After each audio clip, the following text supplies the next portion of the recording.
During a sun-drenched afternoon, the aroma of sizzling burgers filled the backyard as our family gathered for a casual barbecue. I watched as my brother Miles doted on his fiancée, Cora, serving her a plate of food with a besotted grin. Although beautiful and charming on the surface, something about Cora's calculating gaze unsettled me. "So, Lena," Cora said, her perfectly manicured fingers toying with the stem of her wineglass, "Miles mentioned you're a tutor at the community college." I tensed, sensing the subtle condescension in her tone. "Yes, I find it incredibly rewarding to help students unlock their full potential." Cora's scarlet lips curved into a patronizing smile. "How quaint. I can't imagine settling for such a modest career, but I suppose not everyone has ambition." My jaw clenched as Miles shot me an apologetic glance, oblivious to the true extent of Cora's disdain. I forced a polite smile, determined not to cause a scene at our family gathering. Later, as I helped Mom clear the dishes, she leaned in close. "Cora seems a bit intense, doesn't she?" I exhaled slowly, choosing my words carefully. "I'm just worried Miles might be rushing into this. They've only been together for a few months." Mom's brow furrowed with concern. "You don't think she's after our family's money, do you?" Before I could respond, Miles strode into the kitchen, his arm draped possessively around Cora's waist. "There are my two favorite ladies. What are you whispering about?" Cora flashed her dazzling smile, but I noticed the calculation behind her eyes. "Oh, just girl talk." As the evening wound down, I couldn't shake the uneasy feeling that Cora's true motives extended far beyond love and commitment. Her snide remarks hinted at a deep disdain for anyone or anything she deemed beneath her. And for some reason, I feared my brother had become her latest target. In the weeks following the barbecue, my unease around Cora only intensified. I noticed peculiar charges appearing on the family business accounts. Expensive jewelry, designer clothes, even a deposit for a lavish destination wedding venue. When I questioned Miles about it, he brushed it off, insisting Cora was just getting settled into her new role managing our finances. "She's brilliant with numbers, Lena," he said dreamily. "I've never felt more confident leaving that side of things to someone else." I wanted to believe him, but something didn't add up.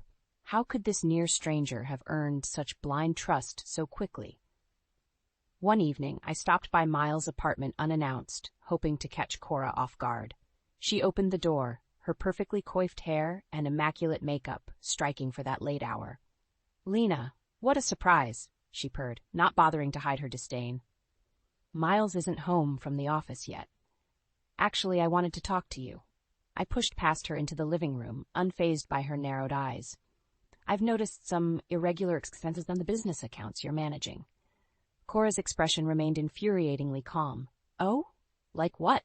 I listed off the suspicious charges: designer clothes, lavish vacations, even personal care services that seemed wildly excessive. "Care to explain what our family's hard-earned money is being spent on?" For a moment her mask slipped, revealing a flash of anger.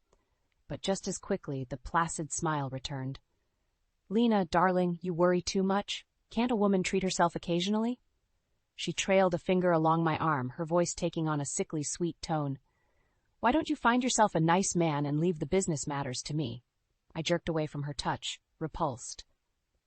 "I don't trust you, Cora, and I won't stop until I expose whatever game you're playing." Her smile turned frigid. "You'd be wise to mind your own business. Wouldn't want anything unfortunate to happen to your beloved community college, now would you?" The thinly veiled threat hung in the air as I stormed out, more convinced than ever that Cora's intentions were sinister. If Miles refused to see the truth, I'd have to take matters into my own hands, for the sake of our family. After my confrontation with Cora, I knew I needed to dig deeper into her background. Miles was too blinded by love to see the truth, so it was up to me to expose her for who she really was before it was too late. I spent sleepless nights scouring the internet, searching for any clues about Cora's past relationships or financial dealings. What I uncovered was a trail of wealthy men she had dated briefly before unexpectedly cutting ties and moving on to her next target. Posing as a prospective client, I even contacted a few of Cora's former romantic interests.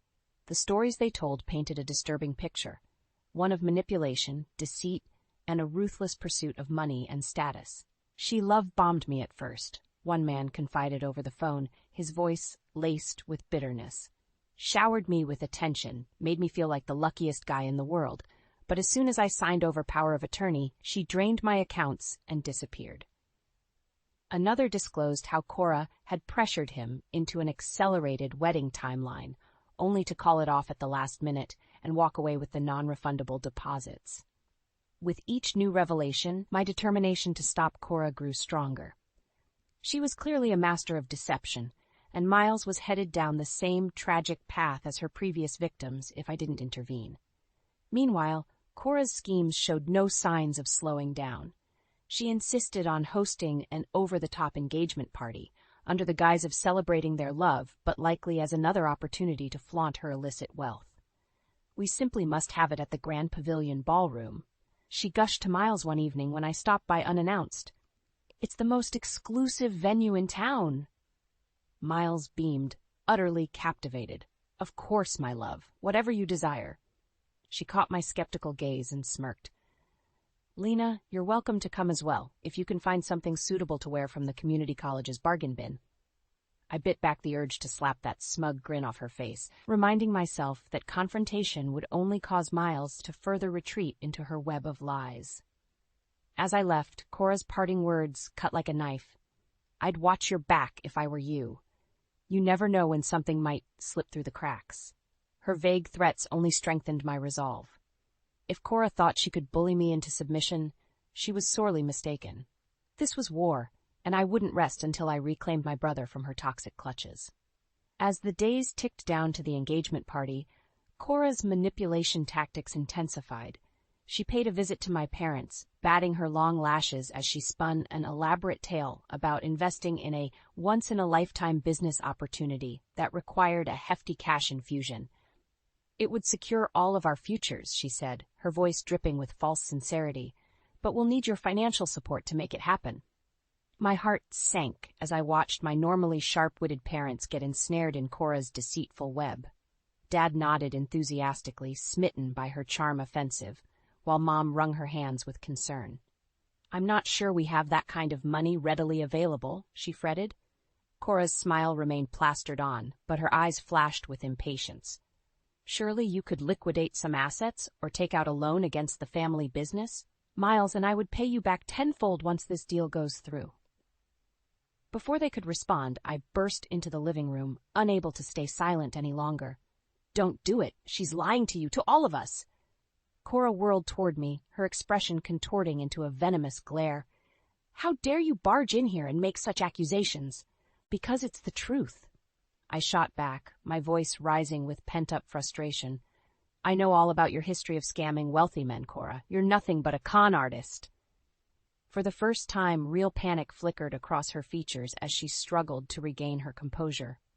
"She's delusional," Cora sputtered, turning to my stunned parents. "Lena's just bitter and jealous that her own life lacks purpose or direction."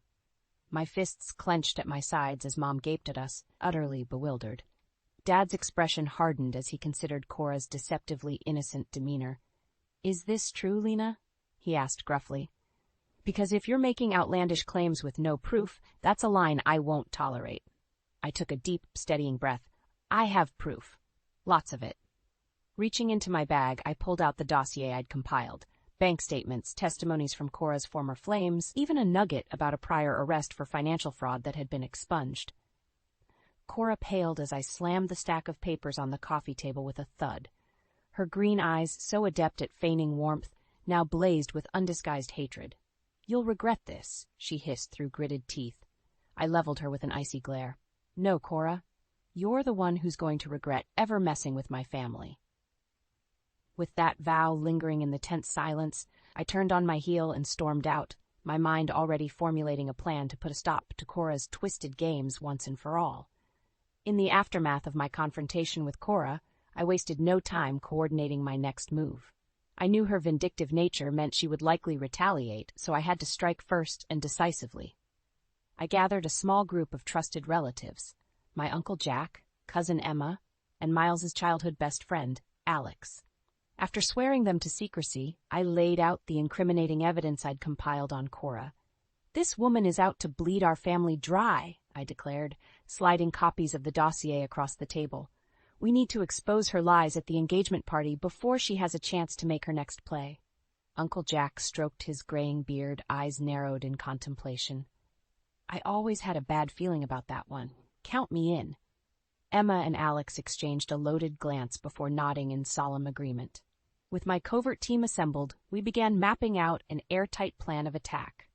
Meanwhile, Cora continued flaunting her false persona, leveraging Miles's family connections to further her own agenda. I cringed as she sidled up to unsuspecting relatives at a lunch gathering, batting her lashes and spinning grandiose tales about her supposed business ventures. We're diversifying into high-end real estate development, she gushed, clinging to Miles' arm with an adoring smile. It's such an exciting opportunity, Miles beamed, utterly enthralled, as the others offered congratulations and well wishes.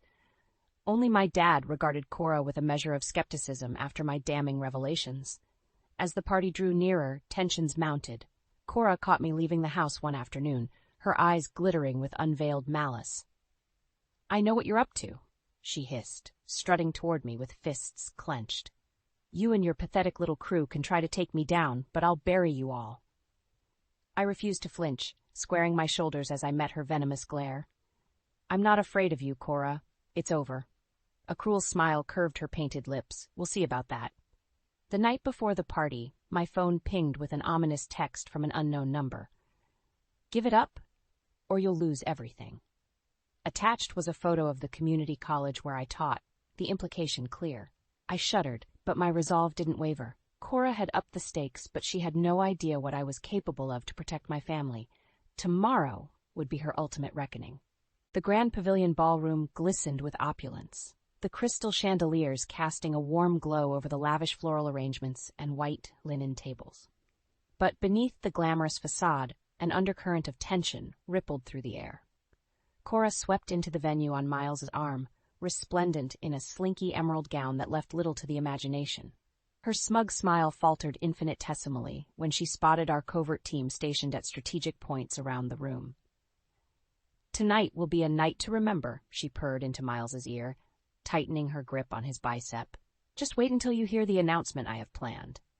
As guests mingled and fawned over the extravagant affair, I caught Emma's eye and gave an imperceptible nod. It was time to spring our trap. The first subtle strike came as Uncle Jack engaged Cora in conversation, steering her toward a quiet corner with a few polite compliments. Your dress is exquisite, he remarked, his grandfatherly demeanor utterly disarming. It must have cost a small fortune, just like this entire party, I'd wager. Cora preened under the faux praise. Why, thank you, Jack. Miles and I spare no expense when it comes to the finer things. Of course. Although I must admit, I was surprised when Lena told me about your unconventional business dealings. He tsked softly, watching her face contort with the first flicker of unease.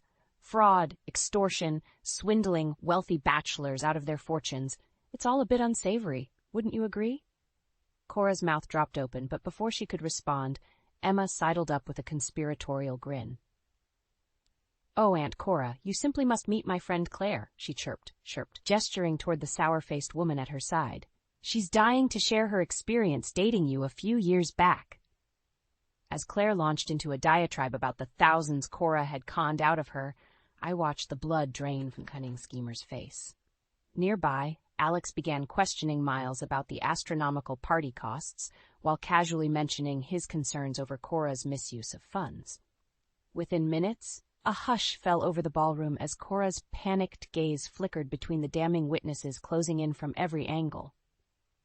Miles, honey, you have to believe me, she began, her voice wavering. But it was my turn to strike the final blow. I stepped forward, folders of irrefutable proof clutched in my hands. Everyone, I'm afraid there's been a terrible mistake, I announced, loud enough for everyone to hear. This party is a sham, a ruse intended to distract us all from the truth about Cora's despicable intentions. Gasps rippled through the crowd as Cora paled, frozen in the spotlight of scrutiny. I have evidence, I declared, fanning out the incriminating documents with a flourish. Bank statements, legal records, testimonials, all laying out Cora's long history of defrauding and manipulating people for her own nefarious gain. Our relatives rallied behind me, bolstering my words with a chorus of condemnation aimed at the now exposed charlatan. Cora's mouth opened and closed like a gasping fish, her facade of confidence utterly shattered. In that moment it was evident that her reign of terror had finally, deservedly, come to an ignominious end. As the weight of the evidence crushed down on her, Cora's composure rapidly unraveled. Her perfectly coiffed demeanor disintegrated into a frantic, wide-eyed panic.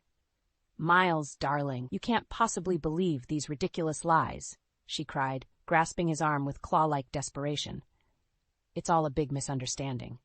But the hurt and betrayal etched on Miles's face spoke volumes. Slowly, reluctantly, the veil of infatuation lifted, as he absorbed the damning testimonies and paper trail detailing Cora's web of deceit. "How could you?" he rasped, anguish lacing his words as he wrenched free of her grip.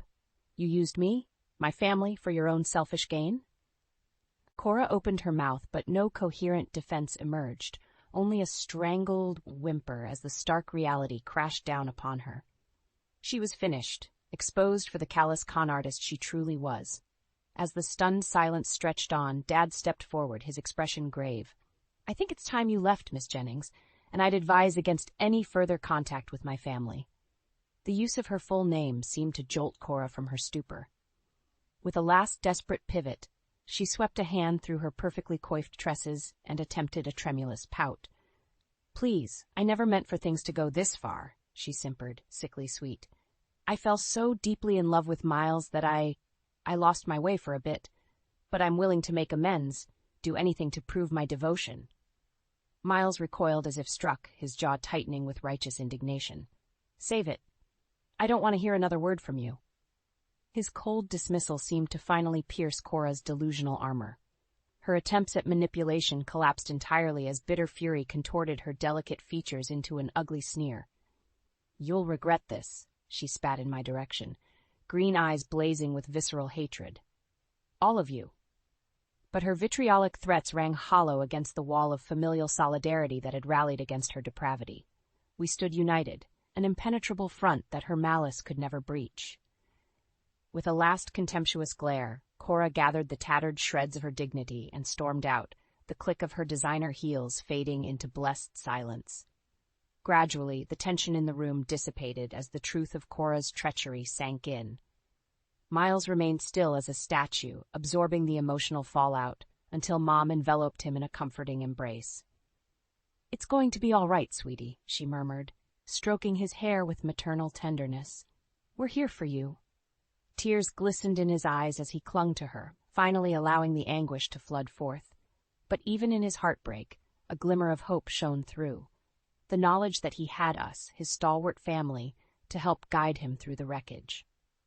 As I watched my brother's agonizing journey towards healing begin, I felt a profound sense of relief. The nightmare was over, and justice had prevailed through the strength of our unbreakable bonds. 6 months later, the dark cloud of Cora's duplicity had fully lifted from our family. The business was thriving once again under Miles and my joint leadership, and the strained bonds that her twisted schemes had frayed were healing steadily. I smiled as I watched Miles pore over financial reports at his desk, a crease of concentration furrowing his brow. Gone was the love-struck naivete that had blinded him to Cora's true nature. In its place was a wiser, more grounded man who had learned the value of vigilance the hard way. "Lena, can you come take a look at these projections for next quarter?" he called out, glancing up with a warm smile. "I want to make sure I'm not missing anything." As I rounded the desk to stand at his side, I couldn't help but feel a swell of pride at how far he'd come.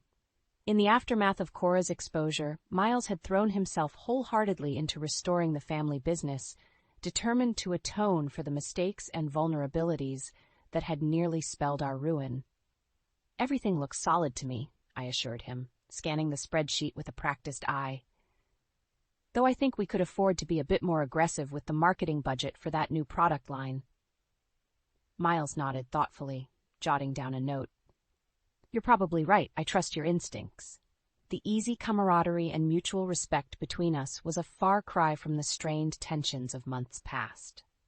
Cora's deception had shaken Miles to his core, But rather than retreat inward, he had emerged more committed than ever to upholding the values of honesty and integrity that were the bedrock of our family legacy. Over dinner that evening, conversation flowed as freely as the wine, our raucous laughter filling the air in a way it hadn't for far too long. "Remember when Cora tried to pass off that ratty old fur as a vintage Revlon?" Emma cackled, nearly spilling her drink as she dissolved into a fresh gale of mirth. An impish grin tugged at Miles' lips as he shook his head ruefully. "God, I can't believe how thoroughly she had me fooled. I'm just grateful you all saw through her act before it was too late." Mom reached across the table to give his hand a tender squeeze. "What matters is that you opened your eyes in the end, honey. We're just glad to have you back."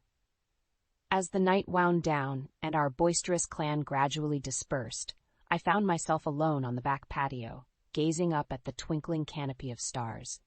So much had changed, and yet in many ways we had emerged stronger, a family united by the indestructible bonds of loyalty and truth. In that tranquil moment, I felt a profound sense of gratitude and resolution wash over me. We had weathered Cora's storm of malice and emerged battle-tested but whole. And though the scars might never fully fade, our perseverance and love for one another would forever be the blazing beacon to guide us through any darkness that dared encroach on our lives again.